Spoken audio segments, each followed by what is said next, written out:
नमस्कार दोस्तों, मैं विकास शाक्य एक बार फिर से आप सबका स्वागत करता हूं अपने चैनल पर। और आज हम डिस्कस करने जा रहे हैं कली हनुमाणी चैप्टर नंबर 10, इसका आगे का भाग।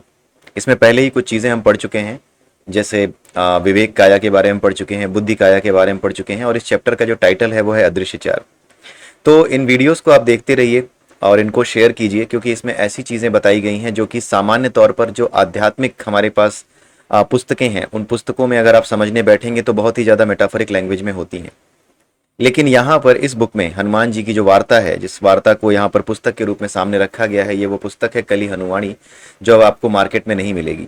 ये बुक मार्केट में नहीं मिलेगी क्योंकि जिसने ये बुक लिखी है वो टोरंटो के रहने वाले हैं, और कनाडा में ये जगह है टोरंटो, और उस जगह के रहने वाले हैं। और उन्होंने हनुमान जी की आज्ञा पर ही ये किताब लिखी है, और एक ही बार 1000 प्रतियां उन्होंने छपवाई थी।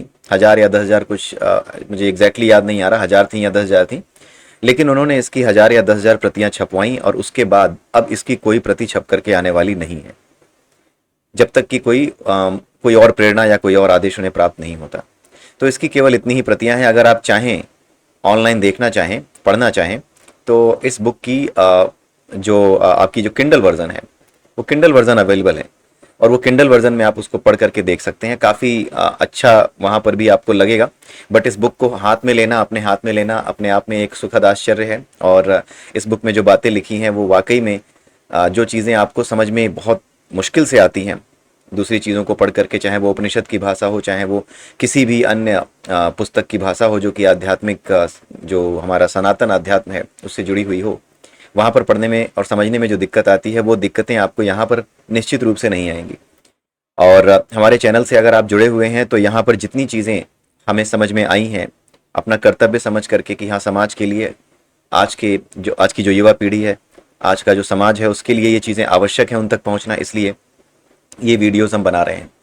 कई बार वीडियोज़ में मैं कमेंट देखता हूँ कि ये वीडियोज़ की व्यूज़ बड़े कम हैं।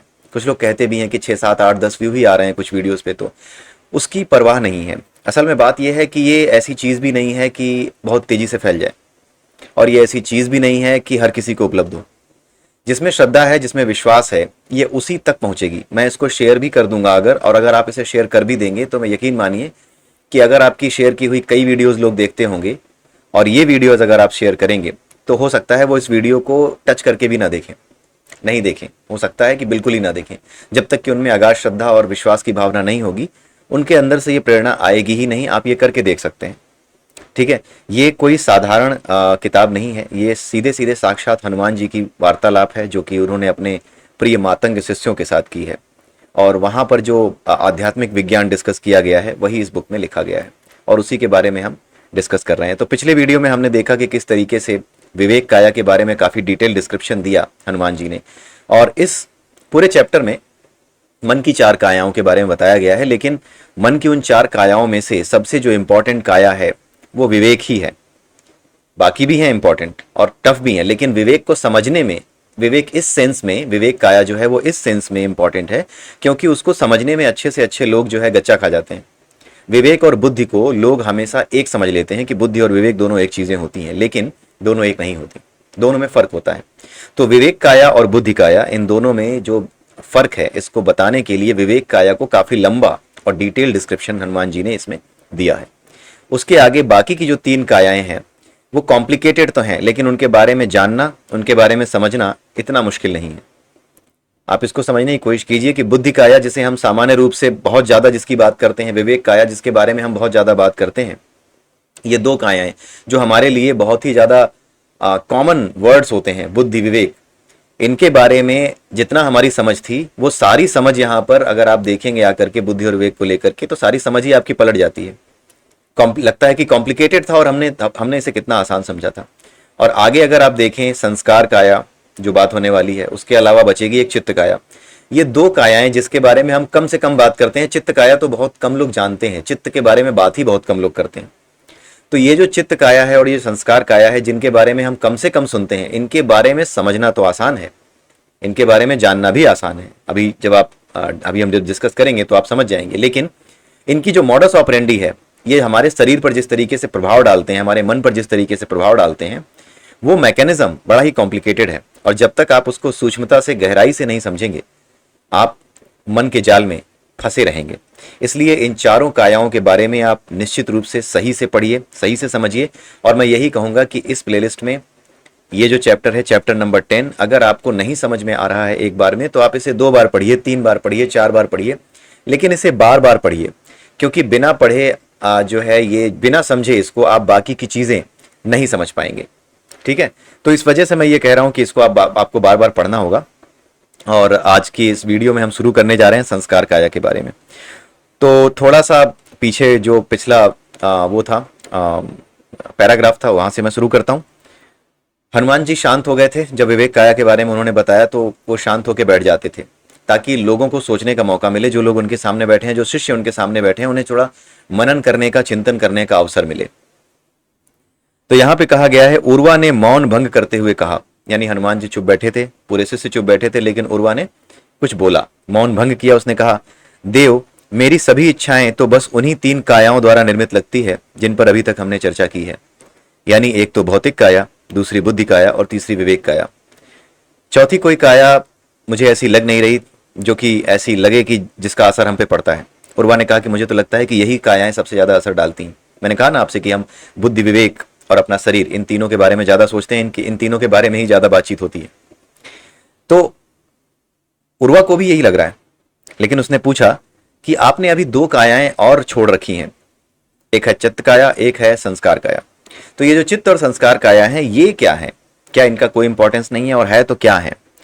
तो हनुमान जी ये कहते हैं, पूछते हैं उसी से कि आपको एक दिनचर्या का पालन कौन करवाता है? यानी रोजमर्रा का काम जो आप करते हैं कि आप सुबह उठेंगे, ब्रश करेंगे, घर की साफ सफाई करेंगे, नहाएंगे, उसके बाद खाएंगे, ठीक है, उसके बाद रसोई में घुसेंगे, नहाने के बाद ही रसोई में घुसेंगे। ये सारे जो दिनचर्या है, एक दिनचर्या का जो हिस्सा है, ये कौन करवाता है? हनुमान जी ने पूछा। आप रोज एक निश्चित समय पर जागने की इच्छा रखते हैं। आप दिन के दौरान एक निश्चित समय पर अपना भोजन करने का प्रयास करते हैं। आप आदतें बनाते हैं। आप चीजों को व्यवस्थित करना पसंद करते हैं। आप स्वच्छता की इच्छा रखते हैं। संसार में बहुत अधिक अराजकता, अनिश्चितता और अव्यवस्थता है। आप अपने जीवन में जितना संभव हो सके उतनी निरंतरता, पूर्वानियमितता और व्यवस्था लाने की इच्छा करते हैं। यानी हर चीज आपको व्यवस्थित चाहिए। कुल मिला के कहने का मतलब ये है, ये आपसे कौन करवाता है? आपकी 5 कायाओं में से कौन सी काया ऐसा कर रही होगी? क्या आपको पता है? हनुमान जी ने यह पूछा तो संस्कार काया। कुछ मातंगों ने, युवा मातंगों ने इसका अनुमान लगाया कि हाँ, ये संस्कार है, तो संस्कार काया का काम होगा। तो आपको भी समझ में आ रहा होगा कि समझने में कोई बहुत बड़ी चीज नहीं है संस्कार काया। ये जो एक नियम में हमें चलना सिखाती हैं चीजें, एक नियम में जो हम बंध जाते हैं कि हाँ, मैं इस समय पे ये करूंगा, इस समय पे वो करूंगा, ये नहीं खाऊंगा, ये नहीं पीऊंगा। कहीं पर भी दूसरे के घर गया तो बिना, जब तक कोई सामने वाला जिद न कर दे कि अरे भाई साहब उठा लीजिए, एक बिस्किट ले लीजिए, अरे अपना ही घर समझिए, जब तक इतना नहीं कर देगा तब तक जो है मैं बिस्किट भी नहीं उठाऊंगा। अक्सर बचपन में जब मैं छोटा था तब भी मुझे इस चीज़ को सिखाया, जब मुझे याद है मेरे पेरेंट्स मुझे ये सिखाया करते थे कि हाँ देखो, जब तक कोई कहे ना उठाना नहीं, और कह भी दे उठाने को तो केवल एक बिस्किट उठाना, खाना और चुपचाप बैठ जाना। यानी बार बार उनको कहना पड़े तभी आप उठाना। और हम तो बालक थे, तो आप समझ सकते हैं हम क्या करते होंगे। तो हनुमान जी ने कहा कि सही, आपका उत्तर सही है। आपकी संस्कार काया भी आपके किरदार को पूर्ण बनाना चाहती है, जिस तरह से बाकी कायाएं हमें पूर्ण बनाना चाहती हैं। इससे पहले का चैप्टर जो पूर्णता है, अपूर्ण है, उसे आप जाकर के जरूर पढ़िएगा। बिना मतलब ये जो पूरी की पूरी बुक है ना, इसको सीक्वेंस में बीच में से कहीं से भी तोड़ करके आप मत पढ़िएगा। इसका कोई भी वीडियो, आज का भी वीडियो आपको समझ में तब तक नहीं आएगा जब तक आपने पहले वीडियो से यहां तक सारी चीजें कवर नहीं की होंगी। आप सारे वीडियोस देखिए कली हनुमाणी के, एक एक करके आगे आइए, तभी आपको एक सीक्वेंस में ये चीजें समझ में आएंगी। क्योंकि हर पिछला चैप्टर अगले चैप्टर की पृष्ठभूमि है, तो इसलिए आपको पूरा एक शुरू से लेकर अंत तक इसको पढ़ना पड़ेगा। आपकी संस्कार काया भी आपके किरदार को पूर्ण बनाना चाहती है, किंतु उसकी पूर्ण की अवधारणा अलग है। उसका मानना है कि जो पूर्ण है वह सुसंगत है, यानी बिल्कुल व्यवस्थित है, पूर्व सोचनीय है, यानी पहले से प्लान किया हुआ है, सही तरीके से प्लान किया हुआ है, पद्धतिबद्ध है, यानी एक प्रोसेस होगा, एक प्रोसीजर होगा, निश्चित है और नियमित है। वह आपको पूर्णता की अपनी इस अवधारणा के समीप ले जाने की इच्छा रखती है। आपकी जो संस्कार काया है आपको पूर्णता की ओर ले जाती है। इसी के जरिए वो आपको यही यकीन दिलाती है कि जब तक आप व्यवस्थित नहीं होंगे अपने जीवन में, आप पूर्ण हो ही नहीं सकते। यही दिलाती है विश्वास। और कुछ लोगों को यह विश्वास होता है कि जब तक अपने संस्कारों को मजबूत नहीं बनाओगे तब तक जीवन में कुछ नहीं कर सकते। ये तो सामान्य सी बात है, तो समझना मुश्किल नहीं है संस्कार काया को। लेकिन अभी आप समझ देखिएगा कि हुआ क्या है, संस्कार काया की बात क्यों की गई है और संस्कार काया कितनी इंपॉर्टेंट है। वह वे सब इच्छाएं पैदा करती है जो आपके जीवन में व्यवस्था और निरंतरता ला सकती है। क्या आप उदाहरण के तौर पर अपनी इच्छाओं में से वे इच्छाएं बता सकते हैं जिन पर संस्कार काया की गहरी छाप है? उर्मी ने क्षमा प्रार्थी भाव से कहा, मैं चीजों को अशुद्ध और अव्यवस्थित रूप में नहीं देख सकती। यदि मेरी भौतिक काया मर रही हो तो भी मेरी संस्कार काया झोपड़ी को साफ सुथरा करके एक सुंदर मृत्यु सैया बनाने की इच्छा करेगी। मतलब आप उसकी बात सुनिए, क्या कह रही है कि अगर मैं मर भी रही होंगी ना तो भी साफ सफाई करके ही मरना चाहूंगी, बिल्कुल साफ जगह के बीच में, इतनी सफाई पसंद हूं मैं। ये चीज उर्मी ने बोली। ये संस्कार है, जहां पर भी व्यवस्था आए वहां आपकी संस्कार काया है, और आपको यही करना है। जब भी आप कोई विचार करें, जब भी अपने जीवन में कोई विचार कर रहे हो, कोई समस्या आ गई हो और आप विचार में लीन हो, तो विचार करने के साथ साथ आप ये चीज जरूर सोचें जो कि कली हनुवाणी में आपको बताई गई है। जब भी आप सोचें तो अपने आप को रिलेट करें। कली हनुवाणी की प्रैक्टिस इसी को कहते हैं। प्रैक्टिस बहुत जरूरी है कली हनुवाणी की। आप हमेशा इस चीज का विचार करें कि ये जो चीज मैंने अभी सोची है, जो मैंने समझी है, अभी जो कह रहा हूं मैं या जो विचार कर रहा हूं, इसका क्या लेना देना है, इसका क्या लेना देना है संस्कार काया से या विवेक काया से या बुद्धि काया से। ठीक है, जैसे अगर अपने बच्चे को आप समझा रहे हैं, डांट रहे हैं उसको कि तुम अगर ये नहीं करोगे, व्यवस्थित नहीं रहोगे, कभी पढ़ते हो कभी नहीं पढ़ते हो, रोज अपना एक नियम बनाओ, कब पढ़ना है कब खेलना है, अगर ये नहीं करोगे तो जीवन में कुछ नहीं कर पाओगे। तो ये आप उसको समझाने के लिए कहें तो सही, लेकिन कहने के साथ साथ तुरंत ही आप ये सोचें कि ये किस काया के प्रभाव में आपने कहा है। और जैसे ही आपको समझ आए कि ये संस्कार काया ने आपके संस्कार काया के प्रभाव में आपने ये कहा है, वैसे ही आपको समझ आएगा कि आपका मस्तिष्क, आपका मन थोड़ा सा शांति को प्राप्त हुआ है। आपको थोड़ी सी खुशी होगी, आपको हर्ष होगा, एक आनंद की अनुभूति होगी। क्योंकि जब आप अपने आप को, क्योंकि ये जो संस्कार हैं, ये चित्त हैं, ये सारी कायाएं मन की कायाएं हैं। जब आप इनको दूर रह करके देखना सीख लेते हैं, जब आप देख लेते हैं कि आपकी संस्कार काया ये कर रही है, भौतिक काया ये कर रही है, विवेक काया ये कर रही है, बुद्धि काया ये काम कर रही है, तो आप अपने आप को, यानी अपने मन को आप देखना शुरू कर देते हो। और अपने मन को देखना ही आत्मा के नजदीक जाने का या आत्मा के समीप होने का क्या होता है, प्रमाण होता है। इसलिए आत्मा, क्योंकि आनंद स्वरूप है, वो आपको तुरंत शांत कर देती है।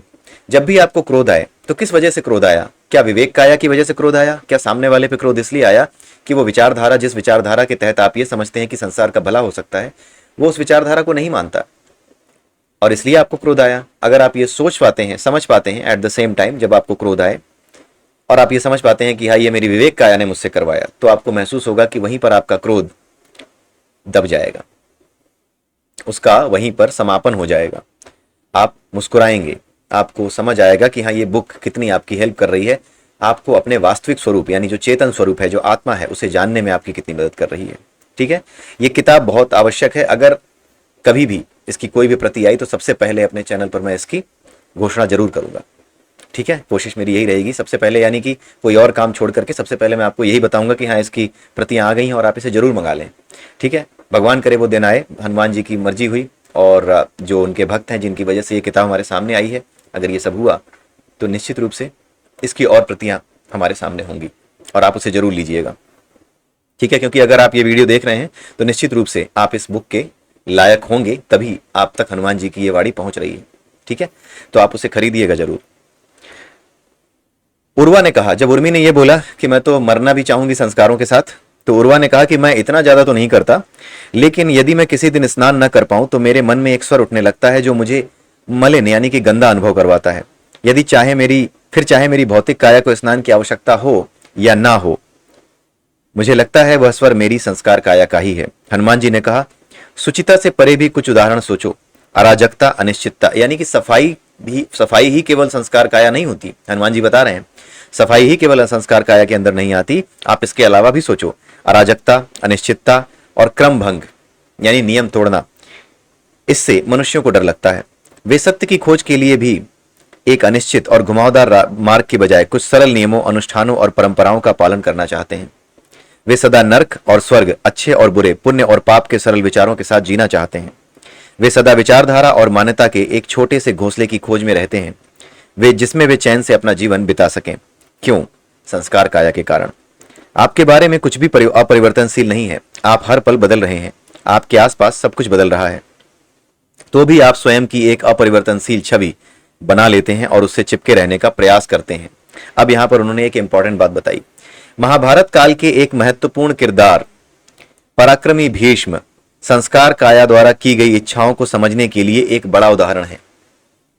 भीष्म पितामह जो महाभारत के किरदार हैं उनके बारे में हनुमान जी बता रहे हैं। उन्होंने कहा, भीष्म एक महान योद्धा थे जिन्होंने स्वयं की एक बहुत कड़ी छवि बना ली थी। उस छवि के कारण उन्होंने यह वचन दे दिया था कि वे सदा उस व्यक्ति के प्रति निष्ठावान रहेंगे जो सिंहासन पर बैठा है, और वे स्वयं कभी राजा नहीं बनेंगे। दुर्भाग्य से एक दुष्ट व्यक्ति ने उस सिंहासन पर अधिकार कर लिया जिस सिंहासन के प्रति निष्ठावान रहने की उन्होंने शपथ ली थी। छवि से चिपके रहने की इच्छा के कारण वे एक दुष्ट राजा के बुरे कर्मों के सहभागी बन बैठे।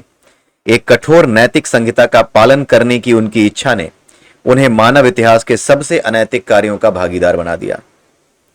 यदि वे स्वयं द्वारा निर्मित छवि को तोड़ लेते तो संभवतः मानव इतिहास का सबसे बड़ा रक्तपात महाभारत न होता।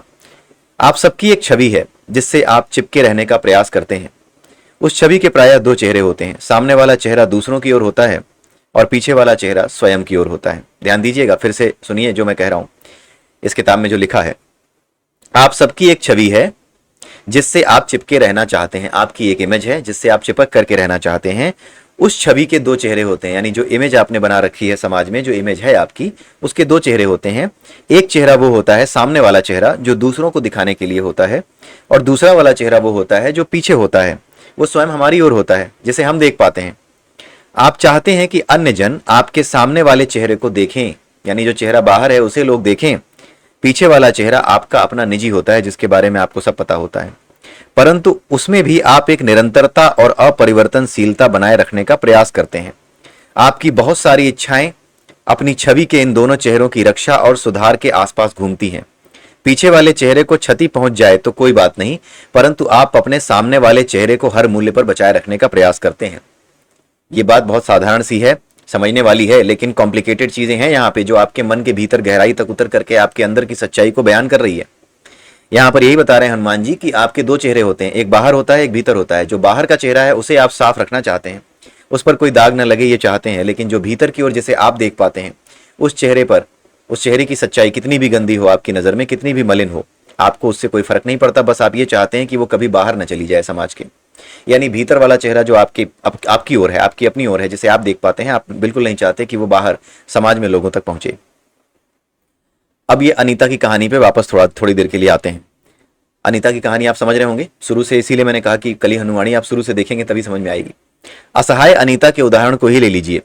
वह ये दिखाने का प्रयास करती है कि उसके जीवन में सब कुछ सामान्य है।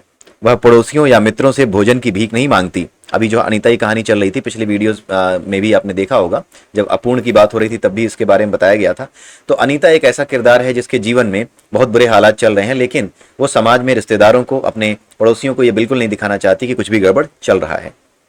ठीक है, सामान्यता की इस छवि का पिछला चेहरा पहले ही टूट चुका है, क्योंकि जो चेहरा उसकी ओर है उसकी सच्चाई वो जानती है कि मेरा जीवन बड़ा बुरा चल रहा है। वह स्वयं तो ये जानती है कि उसके जीवन में कुछ भी सामान्य नहीं है। यदि मैं आपसे अपने अपने बारे में कुछ बताने के लिए कहूं तो आप अपनी छवि के सामने वाले चेहरे का वर्णन करेंगे। फिर से सुनिए, यदि मैं आपसे अपने अपने बारे में कुछ बताने के लिए कहूं तो आप अपनी छवि के सामने वाले चेहरे का वर्णन करेंगे। यदि मैं आपसे यह आत्ममंथन करने के लिए कहूं कि आप कौन हैं तो आप अपनी छवि का पिछला चेहरा पढ़ेंगे।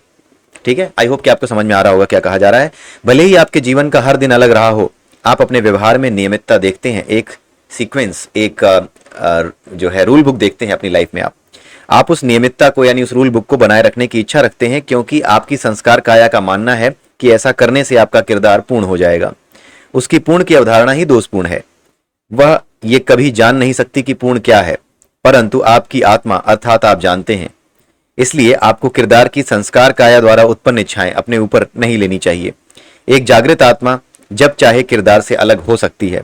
संस्कार काया के स्वभाव के बारे में इस रहस्य उद्घाटन से धनुष के पानी पीने की इच्छा को त्याग दिया। धनुष जो कि प्यासा था, उसकी पानी पीने की इच्छा मर गई।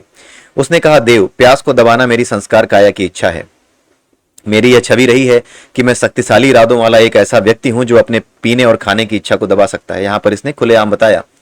जो बंदा था जिसको प्यास लगी हुई थी, धनुष नाम था, उसने बताया कि मेरी ये इमेज है लोगों के बीच में कि मैं एक शक्तिशाली मनुष्य हूं, एक ऐसा मनुष्य हूं जो अपनी इच्छाओं को दबा सकता है।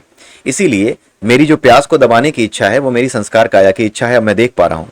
अतीत में मैंने गर्व से लंबे समय के लिए उपवास रखे हैं। अब जब मैं इसके पीछे अपनी संस्कार काया का हाथ देखता हूं तो मुझे अपनी प्यास का दमन करना व्यर्थ लगता है। मैं अब पानी पीना चाहता हूं।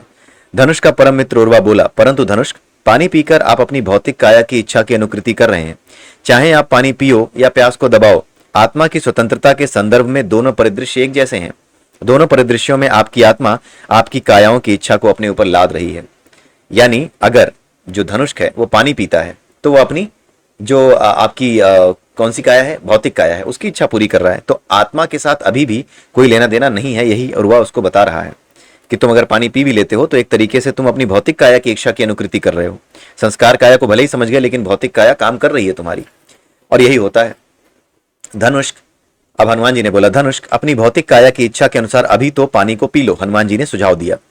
जब धनुष ने अपनी प्यास बुझा ली तब हनुमान जी ने कहा, आपकी 5 कायाओं द्वारा की गई इच्छाओं के साथ जाना कोई बुरी बात नहीं है। शरीर है ना हमारा, इसको तो काम करना ही पड़ेगा। भूख लगेगी तो खाना खाना ही पड़ेगा, ठीक है।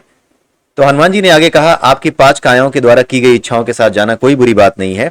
आप जब तक चाहें इन सुंदर भ्रमों का आनंद ले सकते हैं, परंतु आपको बोध होना चाहिए कि इन भ्रमों से बाहर कैसे निकलना है। नहीं तो आपकी आत्मा आपकी 5 कायाओं की दया पर आश्रित हो जाती है और एक दास बनकर रह जाती है। आपको पता होना चाहिए कि कब बाहर निकलना है। जाना कोई बुरी बात नहीं है कि आपने इच्छाओं के साथ जाने का प्रयास किया, लेकिन आपको यह पता होना चाहिए कि निकलना कब है, और निकलने का ही रास्ता है यही चीज, ये ज्ञान। जैसे ही आप सोचोगे, यानी जब भी आप कुछ करें, जब भी आपको लगे कि बहुत से आध्यात्मिक लोग ये कहते मिल जाते हैं कि मैं ऐसा क्यों नहीं कर पाता, जानता हूं फिर भी नहीं कर पाता, कारण उसका यही है कि इन चीजों का अभ्यास चाहिए होता है, अवेयरनेस चाहिए होती है। अवेयरनेस अभ्यास से आती है। तो इस अभ्यास को जब आप करेंगे, जैसे ही आप अपने जीवन में कोई घटना देखें, कोई निर्णय लें, तुरंत ये विचार करें, थोड़ा सा रुकें और विचार करें कि कौन सी काया के बारे में कली हनुवाणी में हनुमान जी ने बताया था, जिसके अनुसार मैंने ये काम किया है। जैसे ही आप इस बारे में सोचेंगे, विचार करेंगे, आप देखेंगे कि आपको शांति मिल रही है। आपकी जो मन में उथल पुथल मची हुई थी, थोड़ी सी वो शांत हो गई है। और अगर बार बार आप ये करेंगे तो मन की उथल पुथल पूरी तरह शांत होती चली जाएगी, और एक दिन आप अपने आप को अपने से अलग करके देख पाएंगे। देख रहे होंगे कि ये जो मन, ये जो मैं अपने आप को अपना मन समझता था, अपने मन से जुड़ा हुआ था, ये मैं कोई और था, और यही चेतना थी, यही आत्मा थी, यही ब्रह्म था, यही ब्रह्म का स्वरूप था। ये आप उसे जान पाएंगे, इसे अनुभव कर पाएंगे, ठीक है। लेकिन ये जितना भी ज्ञान है, मैं आपको बता दूं, ये बिना गुरु के पूरा नहीं होता। ये रिप्लेसमेंट नहीं है गुरु का। आप कितना भी कर लें, लेकिन जब तक गुरु नहीं मिलेगा तब तक आपकी ये परमानेंट स्टेज नहीं बनेगी। कभी कभी जागृति आएगी, लेकिन बार बार नहीं आएगी। बीच बीच में आपसे धोखे भी होंगे, बीच बीच में आप गलतियां कर बैठेंगे, ये होगा, लेकिन ये सामान्य है, ठीक है। आप अपने आप को इस लायक बनाइए, आपका गुरु आपको जरूर मिलेगा, ठीक है। मुझे समझ नहीं आ रहा देव, क्या मुझे उस जगह पर स्वच्छता रखनी बंद कर देनी चाहिए जहां मैं रहता हूं? क्या मुझे नियमों का पालन नहीं करना चाहिए? क्या मुझे जीवन में सुसंगत नहीं होना चाहिए? मुझे अपनी संस्कार काया द्वारा की गई इच्छाओं का विरोध कैसे करना चाहिए? कालंदक क्षीण स्वर में बोला। उसने निश्चित ही हनुमान जी द्वारा बोले गए अभी अभी जो हनुमान जी ने बताया था उसको ध्यान से नहीं सुना था। हनुमान जी ने कहा, आप विरोध क्यों करना चाहते हैं? हनुमान जी ने कहा, जब आप अपनी एक काया की इच्छाओं का विरोध करते हैं, ध्यान से सुनिएगा, जब आप अपनी एक काया की इच्छाओं का विरोध करते हैं तो आप अन्य 4 कायाओं में से किसी एक की इच्छाओं का समर्थन कर बैठते हैं। आपकी 5 कायाएं मिलकर एक ऐसे कमरे का निर्माण करती हैं जिससे बाहर निकलने का एक छोटा सा भी रास्ता नहीं है। इच्छा का विरोध करने से आप इस कच्च से मुक्त नहीं हो सकते।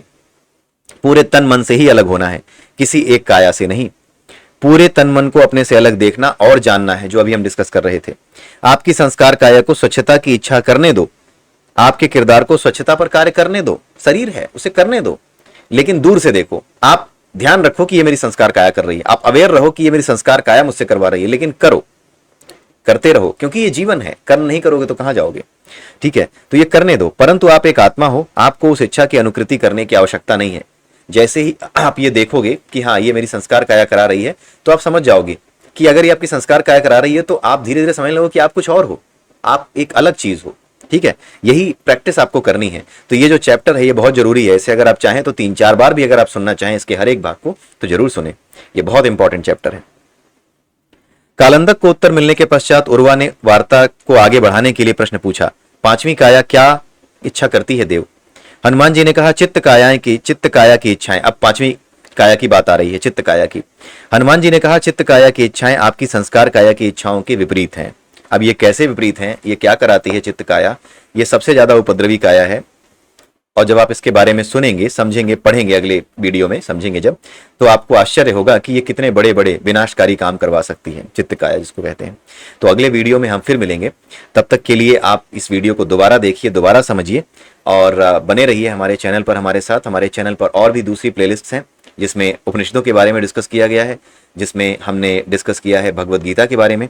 तो हर चैप्टर की एक अलग प्लेलिस्ट है, आप जाइए उनको जरूर देखिए और अपने दोस्तों के साथ भी शेयर कीजिए। लेकिन हाँ, जोर मत बनाइए। अगर आपको अच्छी लगती हैं ये वीडियोस तो भी आप ये मत सोचिए कि आखिर में दूसरे क्यों नहीं देख रहे। ऐसा नहीं होता। जो चीज़ आपको अच्छी लगती है जरूरी नहीं है कि हर किसी को अच्छी लगे। ऐसी बात नहीं है कि जो चीज़ आपको बहुत बुरी लगती है जरूरी नहीं है कि दूसरों को भी वो बुरी लगे। हो सकता है उन्हें अच्छी लग सकती है। ठीक है, इसलिए जोर ना बनाइए, केवल आप इन्हें शेयर कर दीजिए अगर आपको अच्छी लगती हैं तो। ठीक है, और इसी के साथ मैं आप सबसे आज के इस वीडियो के बाद विदा लेता हूँ। अगले वीडियो में फिर मिलेंगे, कल वो वीडियो आएगी। तब तक के लिए जय श्री राम, जय श्री कृष्णा, जय श्री राधे।